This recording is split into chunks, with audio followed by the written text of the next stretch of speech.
The U.S.-China relationship is a complicated one, to say the least, but it's one that matters significantly to residents of both countries. It's perhaps a good sign that Congress appears to be taking some steps to consider policies that will address economic and security issues in the relationship. And we'll be paying close attention to how those things unfold between these two powers. There's a lot to pack into our next session, but I know that our moderator will do a phenomenal job of facilitating the conversation and the presentations. So it is my pleasure to introduce Jialu Streeter as the next panel's moderator. Jialu is a SIEPR research scholar and is also our Director of Partnerships. At SIEPR, Jialu works with external partners to engage our community of faculty, visitors, students, and supporters while working closely with governments and policy organizations to facilitate research. She also helped to orchestrate our policy forums last year on state and federal tax policy, as well as homelessness here in the state of California. Her work has been published in many leading economics journals, and she also teaches intermediate microeconomics for the public policy program here at Stanford. Jialu previously worked as a research scholar at the Stanford Center on Longevity and as an assistant professor in the economics department at Allegheny College. So with that, I'm going to turn things over to my colleague, Jialu, and let her introduce our next panelist. Thank you, Jialu. I think she's here.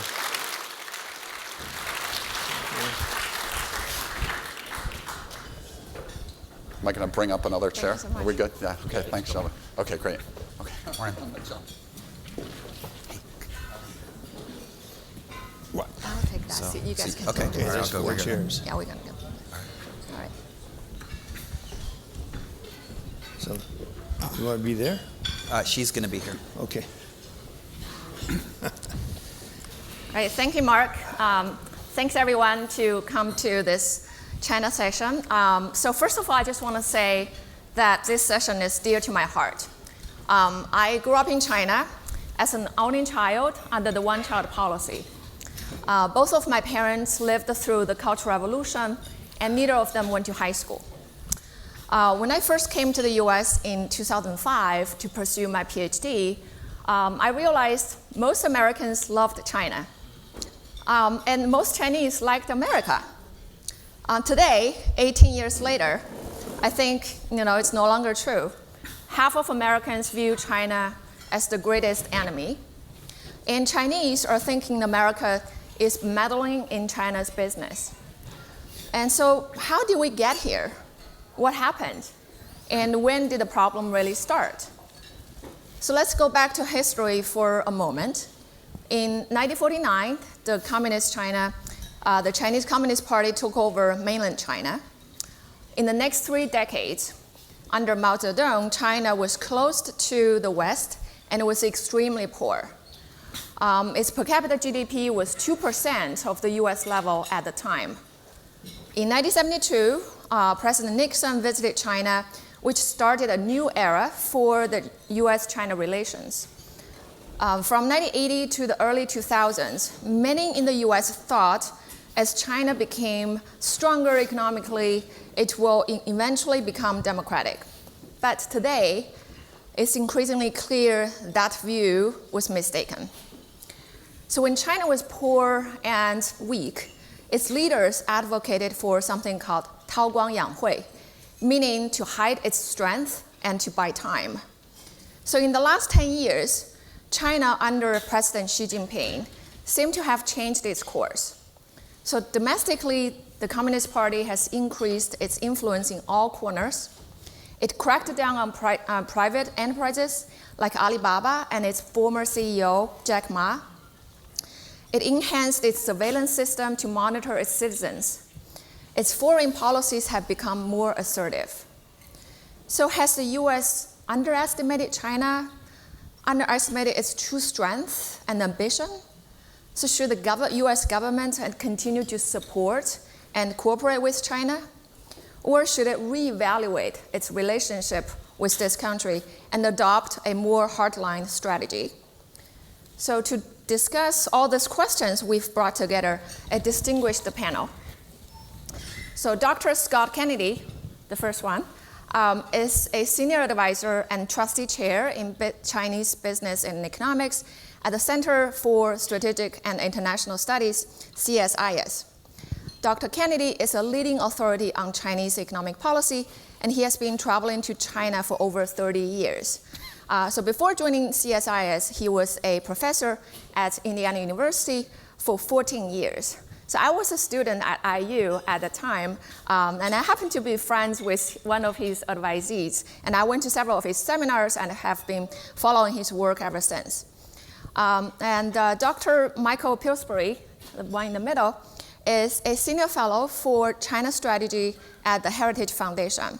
So he has served in senior national security positions in presidential administrations from Richard Nixon to Barack Obama. His most recent book, The 100-Year Marathon, was #1 on the Washington Post bestsellers list. So the book asked a very important question. What if the China dream is to replace the US, just as the US replaced the British Empire without firing the shot? Dr. Pillsbury is a Stanford alum. He and his wife, Susan, over there, got married at Stanford's Memorial Church. Lastly, Dr. Xu, so Dr. Chenggang Xu is a senior research scholar at the Stanford Center on China's Economy and Institutions. After receiving his PhD in economics from Harvard, he was on the faculty of the University of Hong Kong, Tsinghua University, Seoul National University, and the London School of Economics. Before coming to the US, Dr. Xu had firsthand experience of China's Cultural Revolution. Due to political reasons, he was imprisoned for 1 year and was put in labor camp for 5 years. But also during this time, he taught himself economics, mathematics, physics, and English. And after the Cultural Revolution ended, he was admitted to Tsinghua University, even though he didn't have a bachelor's degree. So in the following, I will ask each of the panelists to come to the podium to give a short speech before our conversation. So I will invite Scott first. Sure. Here's down here. Well, good morning, everybody. It's great to be here, and I want to thank SIEPR for inviting me, and for Jialu. It's great to be reunited again from the Midwest to the West Coast, to be here and speak with everybody. And it's a real honor, given the significance of this conference and Stanford. I come from Washington, D.C. I was born there, grew up there, but I spent 15 years in the Midwest. And I'm a China expert, so I usually like to travel. I tell people I spend 60% of my time in the U.S., 35% in China, and 5% on United Airlines, which is the most difficult part of that time. But if there's something that's, people say that China experts are dangerous, but more dangerous is a China expert who's not gone to China in 10 years. And now, if you've not gone in 3 years, you're missing a lot. So I was tired of sitting in my basement in Falls Church, Virginia. And so last year, I finally went to China again, went through 26 days of quarantine altogether to get out on the street and meet people and interview people. Finally, in September and October, 6 weeks out and about, with meeting hundreds of people from the government, academia, business people, journalists. And I had lots of takeaways, and we'll talk about some of those related to the economy and other issues, but just initially to say something about what I heard on U.S.-China relations, which is the focus of this panel. And what I found, particularly in Beijing and amongst those who are the most important advisors to the Communist Party and the government, is an echo chamber. People feel very estranged from the United States and the rest of the world. They have a very difficult time putting themselves in our shoes, and the lack of travel and isolation has created that estrangement. They believe the U.S.'s motive is to undermine the Communist Party's hold on power and not to peacefully coexist. They blame the United States entirely for the decline in the relationship, and their history starts in January of 2017 when President Trump took power, and all of the sanctions that have followed since, and the Biden administration has expanded on and multilateralized. They view as China's one of its core foreign policy tasks is reducing dependence on the United States, increasing their own technological capabilities. When they do the math of who's winning and losing, and by their scorecard, they're winning. The East is rising, the West is falling. They point to the millions plus that have died in the U.S. from COVID, political fragmentation, et cetera, and by their own measure, what they've done more successfully. They don't see that there's much credibility in Washington to make a deal, because even if the Biden administration were to shake hands, it'd be undone by Congress, and if not undone by Congress, by the next election. So I encountered a great deal of fatalism amongst those I met in talking about U.S.-China relations on my trip. Well, I came home, and of course I live in D.C. and work there, and I got to tell you, I found the mirrored echo chamber in Washington, D.C. Estrangement from China, inability to put themselves in China's shoes, motives of viewing China's goal as to replace the United States and overturn the liberal international order. 100% blaming China for the decline in the relationship, Xi Jinping, and that the U.S. has been blameless in this deterioration. Core goal, decoupling, reducing dependence on China, believing that believing that if you tape score, that the U.S. is winning and that time is on our side. No credibility on the Chinese side to make a deal, and again, fatalism in Washington, D.C. about where we are headed. And if you've got fatalism in Beijing and fatalism in Washington, D.C., you've got a vicious cycle that is very difficult to break. I think you saw that earlier this week with the Select Committee's first hearing. Well, one of the dinners that I had when I was in China was with a group of Shanghai investors who were very angry at Xi Jinping and had a lot of choice words, which I can't repeat because this is a mixed crowd, and they would be it's a lot of bad words. So I'm not going to say just precisely what they said, but they were very upset. But they were also upset with Washington. They thought that Washington was also making a lot of mistakes, and they thought, as they said, Beijing and Washington are competing for who can be stupider.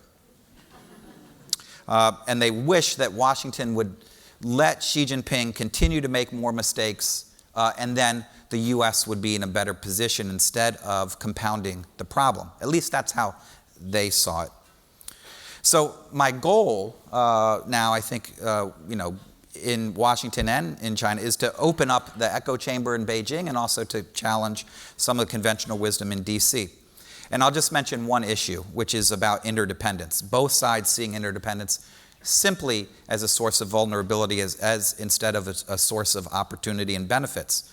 And from what I can tell, interdependence not only aids the U.S. economy in some ways, but also is beneficial if managed appropriately for our national security.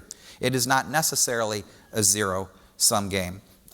Secretary Rice was pointing to the fact that China is calculating what the damage to China would be if it provided military weaponry to Putin. They can only do that math because of the connectivities that we currently have. So we gain leverage and information through interdependence if we manage it effectively, reduce the risks where they exist, but don't throw the baby out with the bathwater. So I think we were asked at the beginning to provide some complexity and optimism in our remarks. I provided some complexity. I don't know if I provided a lot of optimism, but I'll try to in the remainder of the conversation. Thanks a lot.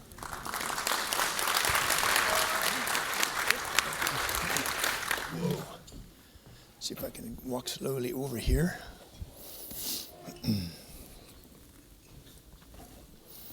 Thank you. I'm overcome by nostalgia to be back at Stanford, where I went from 17 years old to 21 years old. And I finished in 3 years, as Condi was mentioning her nuclear weapon on the Quad. What if you finish in 3 years, what do you do? So in my 4th year, a lot of faculty said, you know, you are Phi Beta Kappa, you are really a great scholar, you got 800 on your SAT test coming in, you need to go teach history. And to do that, you need to go to Harvard. And you'll be a great history scholar. You know, you can study the Qing dynasty or whatever, Tang dynasty maybe. And other faculty added to that, saying there's one thing you really must not do because you're so promising and because of the Stanford tradition. You must never go in the US government because it's evil and immoral and you'll be a disgrace to Stanford if you do that. Part of that warning also was there's one university you must never apply to get a PhD. And if you do, it must never be in political science. So I got a PhD from Columbia University in political science and was mentored by Brzezinski, quite a few other former government officials, all of whom said, you are a great mind. You belong in the US government. And I've always felt guilty. Telling you this story, I realize is pointless for you, but for me, I'm sort of expiating my sins, relieving my guilt. What happened? Within 5 years, I was writing memos to Dr. Kissinger on what would happen when he went to Beijing. So fast forward about 40 years or more, I realized there's no history of the secret relationship between the US and China. So why not try to get the documents, some of which I had written myself? Why not get them declassified and write a book that would be explosive if it came out?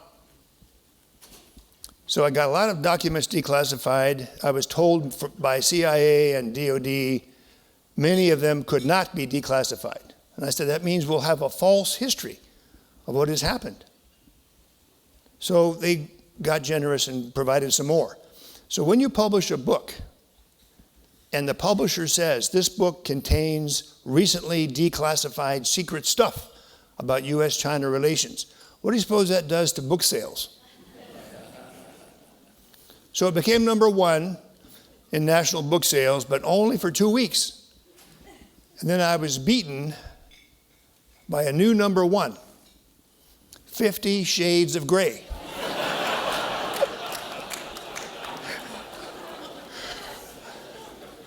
Which also became a movie. So I appeal to you to buy 100-Year Marathon in spite of the author's note on page 3, where I thank the CIA and Defense Department and another agency for their help in redacting information from the book.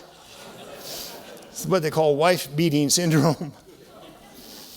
So, what the book showed that's relevant to economic research on China is that from the beginning, and the Chinese often referred back to this, to 1943, 44, 45, the US OSS enjoyed close relations with the Chinese intelligence service and the Chinese military.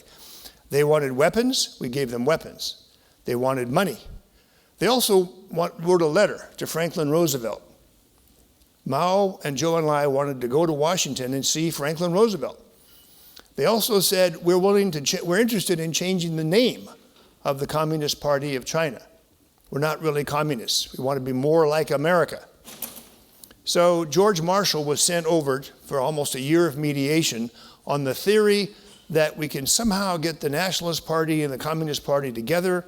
We'll have harmony in China. We'll keep out the Soviet Union. This was the beginning of the dream of strategic relations with the Communist Chinese Party. After 20 years of embargo because of the Korean War, Kissinger reestablished this idea. What did China most need? We knew they knew that there were 1 million troops on their border, but they didn't know where they were. They didn't know where the nuclear weapons sites that the Soviet Union had built near China were located. So what was Kissinger's solution? It's brilliant when you think about it. He said, I want to meet in a small group, just a few of you, and I'm going to show you something. So they said, all right. And he showed them the locations of all the Soviet forces and the names of the units. And one famous Chinese general, Ye Jianying, said, this is information of great value. That was the beginning. The next step, 2 years later, Kissinger offered American nuclear weapons on bombers and Honest John nuclear-tipped missiles to be deployed inside China in the event of a Soviet invasion. And things went on from there. We all think of Ronald Reagan as the greatest anti-communist, shall we say, president. Reagan escalated what Kissinger and Nixon and Ford had done. He sold them 6 weapon systems. And you're economists, you don't know what weapon systems are. You can entertain at a cocktail party by bringing up the Mark 46 torpedo. It's a torpedo that can find another submarine or ship. Even the Russians at that point didn't have it. What do? The Secretary of the Navy, one of the most conservative members of the Reagan administration, flew to China and gave them not only the Mark 46 torpedo, but a plan for how the U.S. would defend China. So you notice the level, the big word here is trust. Trust is building. Yes, there was the 20 years embargo, but basically the direction of U.S.-China strategic relations at the very top, which is known to very few people. Almost no one knew this. So when new presidents or new secretaries of defense took over, in several cases, in my personal experience, I was present when a new Secretary of Defense would be given the top secret briefing. This is our relationship with China. So, as Scott's talking about the deterioration in the echo chambers, I would really add, it's worse than you think. At the very top, on both sides, there's a sense of betrayal. The other side betrayed us. It offered all kinds of things, and then we got the opposite. So just as a non-economist political scientist, by the way, the NSF gives money to political science. They consider our discipline to be scientific. Not as much as they consider economics to be a science, though. You might think of the way to consider what's happening next in U.S.-China relations. You might think of 2 black boxes that surround Xi Jinping and whoever the American president and congressional leaders are.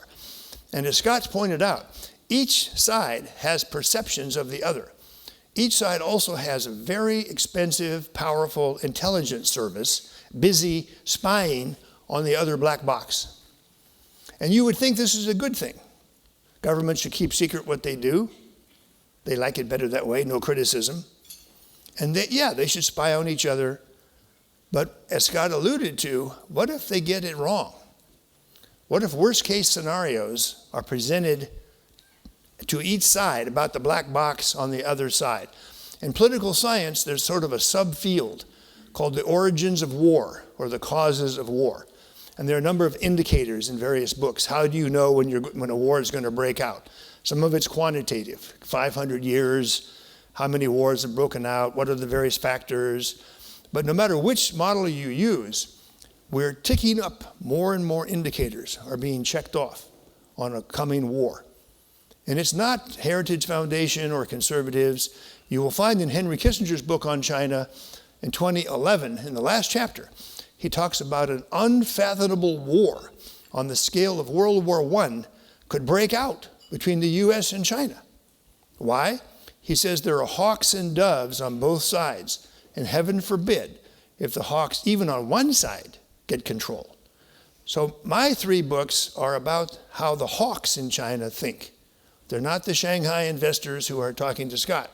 They are Chinese military officers and intelligence officers who are happy to describe themselves as hawks. Why do I know them? Why do I get to interview them and get their books and articles? Because I was the guy who brought all the weapons back in the 80s. I must be a friend of China. And I recently received a warning. Dr. Pillsbury, you have not yet been sanctioned and banished, but you are very close. Thank you.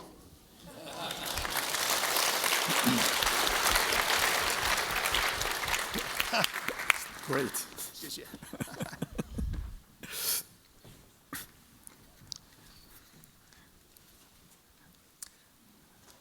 Thank you so much for having me here to share my views. Actually, I'm going to continue the story Dr. Phipps just talked about. For understanding the US-China relationship, I believe the core issue is to understand the nature of the Chinese Communist Party and the Chinese Communist Party's regime. Actually, he just mentioned that, what happened in the 1940s. Indeed, starting from there, the American government was cheated by the Chinese Communist Party. And in particular, General Marshall was cheated by Zhou Enlai. So I'm also talking about a book, but it's going to be published soon by Cambridge University Press. So in that book, I dig in the historical archives, and many of the archives are actually from the disclosed secret documents of the Comintern, the Communist International. The Chinese Communist Party, since it's established by the Comintern, by Russians in China, in the first 20 years, that was a branch of the Communist Party of Soviet Union through the leadership of the Comintern. And Mao Zedong became the real independent leader only after the Comintern was dissolved in 1943. So this is a very basic fact. So the Chinese Communist Party is the true Communist Party, is a part of the Soviet Union Communist Party. And the first Chinese Communist regime being established was in 1931, not in 1949, 1931. And the name was Chinese Soviet Republic. So just like Ukraine was a part of the Soviet Union, the Chinese Soviet Republic, in the same way as the other parts of the republics within Soviet Union. And since 1949, the Chinese communists took over the whole power of China, established the PRC. They tried to replicate whatever in Soviet Union. So China became another Soviet Union. And here, the title of this page is coming from the Chinese Communist Party's newspaper, the propaganda. Actually, that was the most popular slogan in China in the whole 1950s. And the Chinese regime was only start to change in 1958. The so-called Great Leap Forward movement, and then later the Cultural Revolution. So these two changes are not going to change the fundamental features of this totalitarian regime. Instead, these are changed into the Soviet type of communist totalitarian regime with Chinese characteristics. But the Chinese characteristics only means different ways of managing the economy. So then people would ask what happened in the reform era. So first we should look at what happened in Soviet Union and the Central Eastern European nations in their economic reform. The reason we have to look at that is because the Chinese reform actually followed their steps.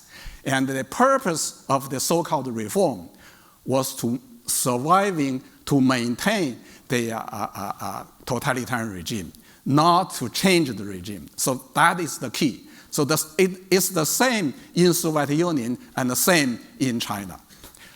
But in Soviet Union and in Central Eastern European communist regimes, because the whole purpose was to maintain the totalitarian regime, they refused to have a private sector. So then eventually the reform completely failed, leading to the collapse of the regime. But in China, because of what I said, they have Chinese characteristics, making them more flexible, adaptable, for maintaining the totalitarian regime. So therefore, unintentionally, they let the private sector go. So therefore, the private sector actually saved the communist regime. But then here the issue is that the Communist Party actually, they care much more about their power than the economy. So when the private sector grow, when the private sector become the largest, the driving force of the Chinese economy, they feared. So they are afraid of this so-called peaceful evolution. By the way, this term, peaceful evolution, was a term coined by Lenin. That's the Leninist concept. But the average Chinese didn't know. They thought that was from Mao Zedong. And so they are afraid of this, the so-called peaceful evolution. The so-called peaceful evolution, the key actually is the middle class. It's the entrepreneurs. So that is why in the recent years, people see what the Chinese communists was doing. Looks like irrational, looks like one person's action, but actually it's not. It has been a major concern for the Chinese Communist Party. And so then, at the beginning of the reform, Deng Xiaoping made it clear that the Chinese economic reform is actually, that's what he said, it is the Leninist new economic policy. But then now, the new economic policy is ended, just like in what happened in Soviet Union. So in Soviet Union, the new economic policy lasted for a very short period of time, but in China, the new economic policy lasted for 3 decades, and then it's ended. So that's what we are observing. The reason it's ended is because of their fear of the middle class. And the trend moving to democracy. I understand I don't have the time to continue. Just let you see basic trend of developing in the Chinese economy. The first, let me just summarize. The Chinese economy is slowing down, but not only slowing down. When you look at the Chinese statistics for GDP growth rate, you should reduce that by 2%. And the other figure is that about 40% of the Chinese population are under absolute poverty line. Sorry, here there is a typo. It should be $5 per person per day. So under that poverty line. And that shows that if we look at the Chinese fundamentals, then in 2022, the Chinese economic growth rate should be negative, not like what the official data showed positive. And this is the latest data showing that even today, we don't see an obvious shoot up like everyone was talking about. Thank you. Thank you. 我们完全同意。 All right, thank you all for sharing your thoughts. So I guess I have a lot of questions here, but let's start by talking about democracy. So for many years, American politicians and scholars thought as China became richer and more modernized, it would move towards this rule-based system, and it will eventually evolve into democracy. So, we all know that probably is not going to happen anytime soon. At what point in your career, so I want to just each one of you to give like maybe one sentence. At what point in your career you realized that China was not on this course that we had all hoped for? Maybe Scott, you want to start? Sure. Well, I started doing my research, including my doctoral research, in the 1990s, when in the wake of the Soviet Union's collapse and changes in Eastern Europe, and the rise of private business in China, you began to see conversations about the idea of the pluralization of society, growth of and the potential for political change. I think actually there were very few academics who thought China would become a multi-party democracy. What they thought is the CCP might be tamed to be a little bit less aggressive internationally, a little bit more humane domestically, and there were signs of that. But Xi Jinping in the last 10 years has totally debunked the possibility of that in any time in the near future. Thank you. Michael?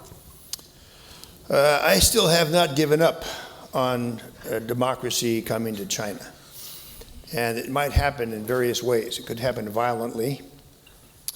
There could be some sort of economic collapse or a movement in the streets. The US government could decide to bring democracy to China through subversion. My Chinese military hawk friends all believe that the American government is now, and for at least 10 years, has had it, led by the CIA, has a secret program to overthrow the Chinese Communist Party. And they talk openly about this, their view of how Gorbachev and the Communist Party actually was put on trial in Moscow. Their view is that was the CIA. Some of them think this. There's quite a debate in China, actually, why the Soviet Union fell and what lessons for China there might be. So this gives me hope, along with the writings of a number of outside dissidents, along with some defectors we've got, that in the mid-'80s, there was a unit assigned to study lessons from James Madison and other democratic theorists on how to do this in China. And it went pretty far. It's in Zhao Ziyang's possible memoirs, in fact. So keeping that hope alive in China is quite important. Your question implies, when did you decide this could never happen? So I'm saying I haven't decided that yet. But my Chinese friends say this CIA program to overthrow the party will not work. And my answer always is, we haven't really started the program yet. And you can imagine the credibility of that to a Chinese hawk. It's great to be optimistic. Okay. Actually, to transform a totalitarian regime into democracy, there's no precedent. So what we observed is the collapse of the totalitarian regime in Soviet Union and Central Eastern European communist regimes. And among those nowadays 26 nations, a few of them evolved into democracy. And if we look at their history, then you'll find in all of those evolved into democracy, they had historical preconditions there. And the communist totalitarian regime didn't have deep roots there. So wherever you find that there was a deep root of the communist totalitarian regime, nowadays, even though they, like Russia, even though the communist regime collapsed, then they end up with an authoritarian regime. So coming back to China, what China is lacking is these preconditions to transform China into democracy. So what are these most important preconditions? The first most important precondition would be the spreading the universal private ownership and the consciousness of protecting each individual's private ownership. China nowadays already had some of those elements, and then associated with this universal private ownership would be the citizens' organizations. So this, but here, as we know it, and the Communist Party also knows it. So what the Communist Party concerns most is exactly these preconditions. Mm-hmm. And so they published their documents actually more than 10 years ago giving warnings that the peaceful evolution and the color revolution, these are based upon all of these conditions. And so that therefore the Communist Party must get rid of those things. So even though they are not able to get rid of all of those private ownerships, but they want to control. So even though many of those firms, most of the firms are private, but they try to control the owners, try to control the entrepreneurs, using the approach pretty similar to the Nazis. Thank you so much. Just to comment on that, so in China, I know as a fact that you can spend a lot of money and buy apartment units, but you never get ownership. You only get usership for several decades. So that's a lack of property rights right there. So I want to switch to talking about Xi Jinping. So one important change in China, obviously, is in the last decade is the top leadership. Xi Jinping took office in 2013, and he calls for this China dream. What does that mean, right? So a common interpretation is a stronger nation with a strong military. So right away I see this contradiction. So on one hand, Xi wants China to be wealthy, to be strong, to be modernized. But on the other hand, as many of you have already alluded to, China is killing the goose that laid the golden eggs, right? It's cracking down on the private sector. So how do we interpret this contradiction? So Scott, I know your CSIS has studied SOE, studied private sector. So do you want to talk a little bit about that? So I guess the question is, why has Xi Jinping decided to take China in such a different direction? Did I hear you right? Yeah. And well, my guess is, and welcome others, and we'll need to wait for Michael's next book to get all the details on this, but and maybe Chenggang's as well. Free copy for you. Thank you. I appreciate it. Working at the think tank, it's hard to afford books. So but I don't believe education should be free. So anyway, I would say when Xi Jinping was preparing to come into power and knew that and was competing with Bo Xilai and others, he looked at where the party faced, what its situation was. Relatively weak foreign policy, an economy that was struggling, global financial crisis challenges, endemic corruption, and potential for color revolutions, et cetera. And so some people gave him advice: continue that gradual development of civil society, develop rule of law, continue integration into the international system. And he thought that advice was horrible. He did the opposite. He went in the direction of Lenin, and so he strengthened the role of the party, crushed all of these roots of civil society, strengthened the place of state-owned enterprises relative to private companies, emphasized the importance of China not depending on Western technology, not depending on the US dollar, protecting its control over information and building out the Great Firewall. And he did that in addition while increasing his own personal power. Based on how he grew up, in his mind, the party is the only organization that can save China. His father was a senior elite in the Mao era, faced tremendous persecution at Mao's hands, but he thought Xi Jinping's conclusion was, it's the party stupid. And so he sees himself in that way, and he's run the table. And so this third unprecedented term that he's now launched is really pushing China in a very different direction. I'll just say, based on my time in China, and not just clinking glasses with folks in Shanghai as investors, but with others, there is a big difference of opinion between many ordinary Chinese and the leadership. And in fact, one reason we know that is because my program at CSIS, we have this ongoing collaboration with Stanford Center on China's Economy and Institutions, SCI, and what we publish, it's called Big Data China, and our first feature was about the variation in public opinion in China, featuring 2 Stanford professors, Jen Pan and Yiqing Xu. Y'all can go to our website to see that. So even though they have gone, and that's why he wants to go in this, has taken the leadership in this direction, the biggest constraint on them continuing down this path, it's not necessarily the secret plan that Michael thinks hopes will one day launch. It's actually the opinions of many Chinese people themselves. I agree with that. Okay. Just to refocus your question, you're asking about what's new with Xi Jinping? I'm talking about, there is the contradiction. They want this country to be strong, but then they're taking a lot of the suicidal actions, economically. They're cracking You're down on asking the where private did the China Dream idea come from?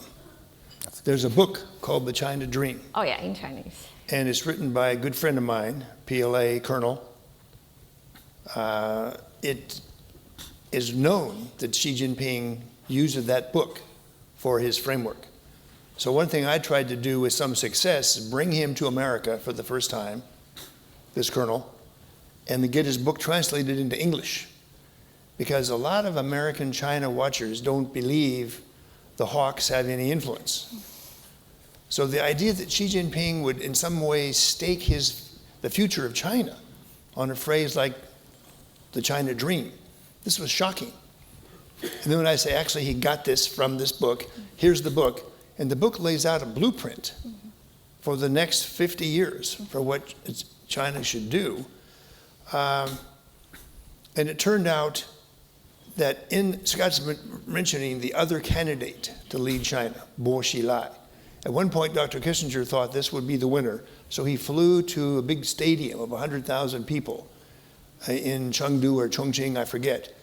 And they had this gentleman was making a pitch to the hawks in China to choose him to be the next leader.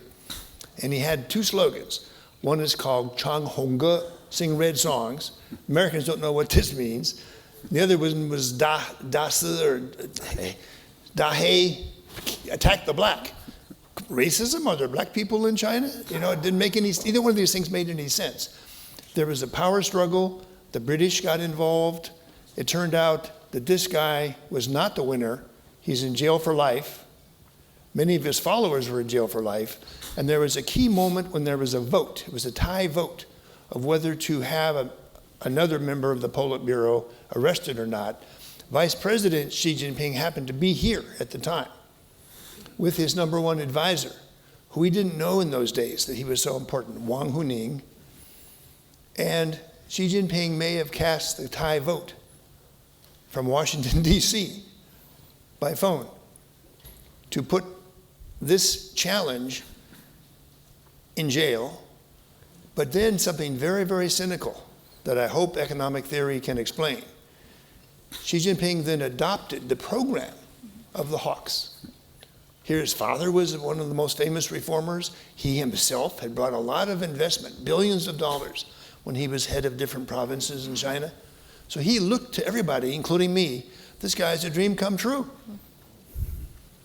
And then we find out, either on his own, he's always been a hawk, an authoritarian monster, or he's moving toward a powerful group that perhaps we ignored as having so much influence. And that's what led to a lot of us asking, well, who is Wang Huning? The colonel is one guy. The other guy is Wang Huning. How could this guy, a professor, who I had met, maybe Scott met him too, he came to America in 1988 for 6 months. Then he wrote a book nobody paid any attention to, 美国反对美国, America Against America. Long description, like Alexis de Tocqueville, how American institutions work. He visited a prison, he visited a labor union, he went to I don't know how many, 10 universities and saw, including Stanford and Berkeley. This guy has become the #1 ideological advisor to the last 3 presidents of China. And nobody translated his book.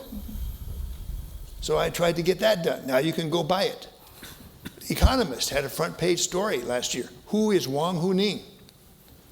He was quite a hawkish anti-democracy, don't let what happened in the Soviet Union happen in China. Who knew these two key advisors thought this way? Right. So Kissinger now says he wishes he had not gone to that rally. He had no idea. He was being used by that faction. You see, Dr. Kissinger likes us. This is why I mentioned the black box mutual perceptions or misperceptions concept as a way to understand U.S.-China relations. So seems to me that there is some kind of randomness, right? You know, like Xi Jinping was picked, and there was that whole story of how he was picked. But I think Chenggang was earlier mentioning there's also the institutional factors. So I'm just wondering, what would have happened if Xi Jinping was not picked? Say there's another person got picked. Do you think, Chenggang, do you think China would have been on a different path? Let me combine these two together. Actually, it's not coincidental that there is such a turn in China. Actually, the turning started much earlier than Xi Jinping's reign. So people give too much credit to he himself. And since Michael just mentioned, and both of you just mentioned the power struggle between Xi Jinping and Bo Xilai, they were in the same group. The struggle between them are just personal power struggles. Among these two, no matter who became the top leader, they are going to do the same thing. And Bo Xilai could be even more powerful, even more forceful than what Xi Jinping has done. So let me come back to this, to the Chinese economic reform from the very beginning stage. So there is a terribly wrong perception about Deng Xiaoping. So people thought that Deng Xiaoping was the hero who changed China towards liberalism. That is completely wrong. So historically, you can see that before the reform was launched, Deng Xiaoping made it clear by announcing these 4 cardinal principles. So in the following 4 decades since then, everything must be consistent with what Deng Xiaoping said, the 4 cardinal principles. And the number 1 principle was the total leadership of the Communist Party. So the Communist Party must control everything. That's the number 1. Number 2 is the proletariat dictatorship. So China must hold this dictatorship of proletariat. Later, they changed to dictatorship of People's Democratic. So it's in contradiction. They learned from Lenin. And the third condition is the socialist road. The so-called socialist road simply means the leadership of Communist Party. The 4th would be the Marxist, the Leninist, and the Mao Zedong thought. So never, ever, you don't challenge all of these 4. So this is the basic setup. So then what is the purpose of economic reform? The purpose of economic reform was for legitimacy of the communist rule, was for the surviving of the communist totalitarian regime. That was clearly laid out. And then within the Communist Party, there were debates around 1989 to 1992.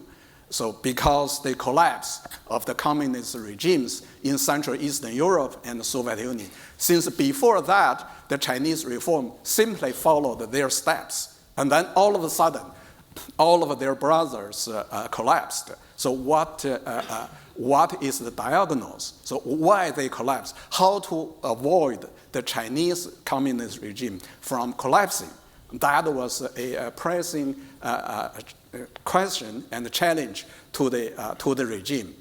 So there were two different diagnoses. So number one is that the reason the Soviet Union collapsed was because of the failure of the economic reform. Deng Xiaoping made it clear. So therefore, we must have a successful economic reform for the surviving of our regime. And then there is another diagnosis says that it was because of Gorbachev. So Gorbachev was a traitor. And turns out Xi Jinping was the other school. So both of these two thoughts have the same purpose, but they have different strategies. So that is how we see the difference. And also, this is actually confirmed by what Xi Jinping what he said. So at the end of 2012, right after he got the top leadership position, he went to Shenzhen. And he made a secret speech there. And in Shenzhen, he made it clear that we must care about the reason Soviet Union collapsed. Why Soviet Union collapsed? It was because there was no real man. You see, that is the message. Mm-hmm. So he thought he would be the real man in China, and he would be the one to resist any change in China. So that is the key, and he is not alone. Right. So he actually, Xi Jinping, just to continue what you said, he just last year he said about Taiwan, right? So I want to switch gear to talk quickly about Taiwan.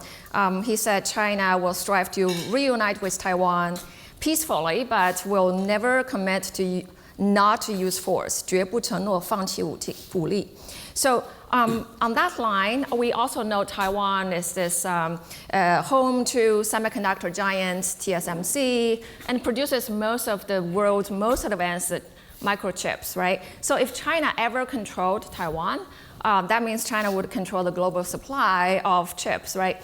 And so we know that in the US now we have this CHIPS Act, and then the US companies are asked if you are receiving federal funds from this CHIPS Act, then you have to agree not to expand in China for 10 years.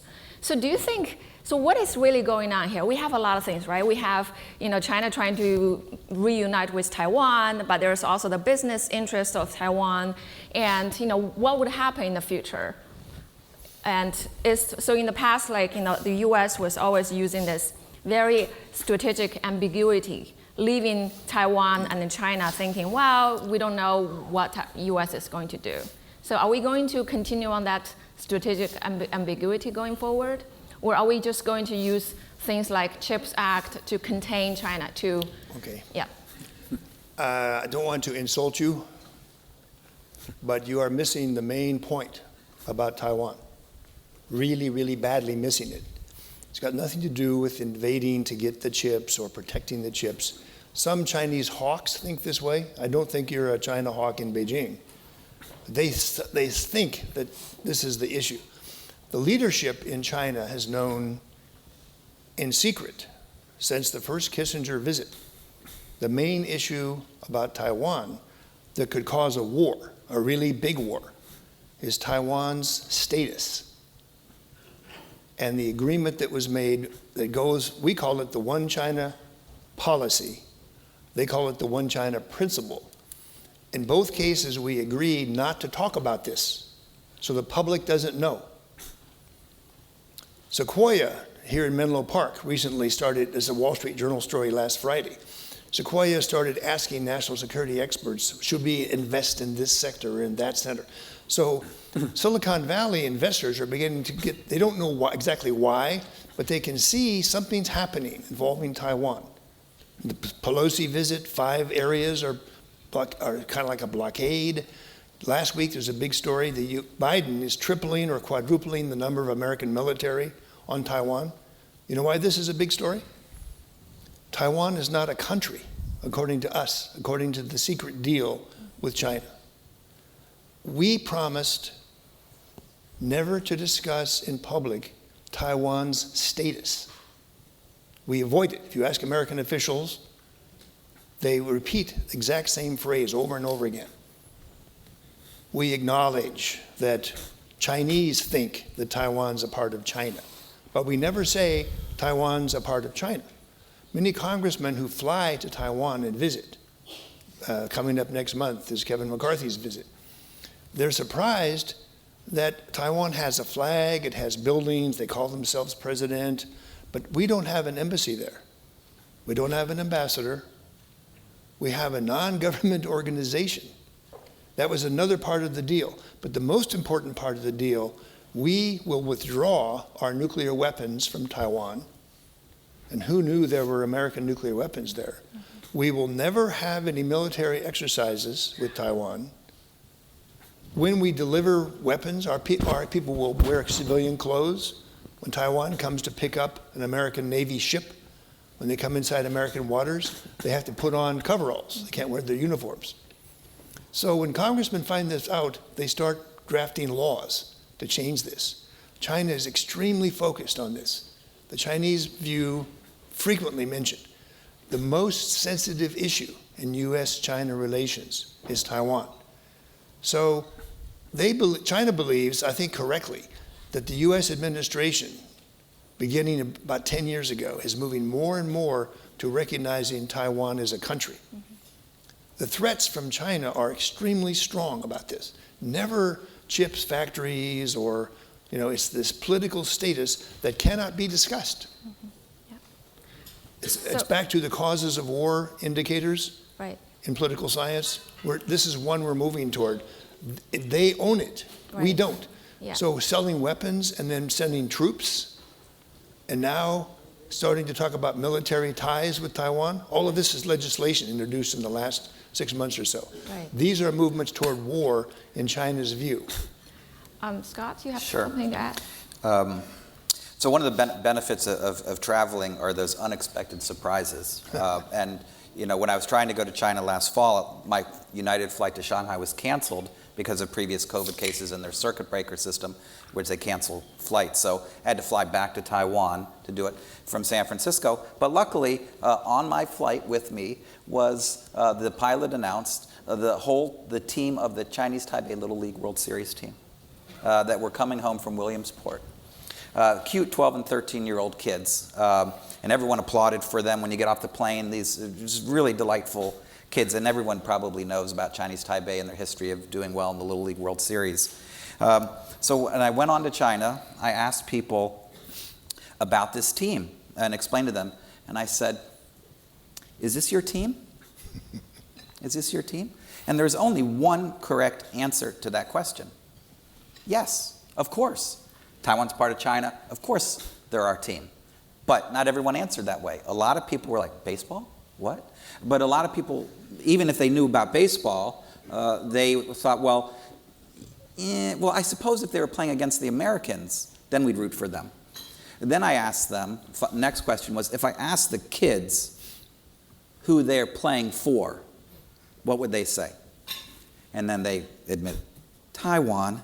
They are so galled and upset by this fundamental conflict of identity, which is what this comes down to, which is this big division between them, which is unresolvable. And so they would hope that they could build up enough military power to one day just set terms and sue for peace with including Taiwan somehow in their system. But they can't. So I would say, just conclude, 25 years ago on the Tom Friedman wrote an essay in the New York Times, and he said, he talked about the McDonald's theory of peace. Mm-hmm. Any two countries that have McDonald's never go to war, and he used Taiwan as an example. I got to announce a new theory, because we've broken that Ukraine and Russia both had McDonald's. It's all, the theory's been disproven. The TSMC theory of peace. Any country that's a customer of Taiwan, TSMC, which is everybody, won't attack Taiwan.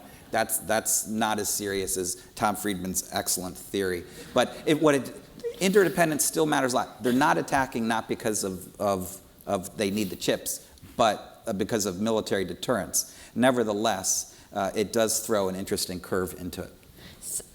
So I guess in the interest of time, I'm not sure whether we should take questions, one question, or maybe two questions from the audience. Right there, David.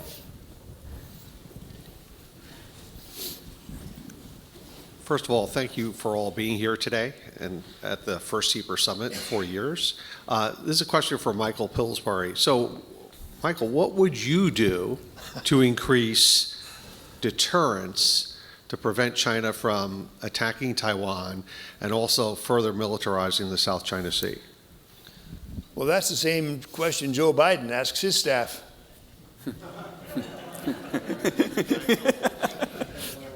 Asking you. I like a lot of the Biden people. I don't know if you like Rush Doshi's book.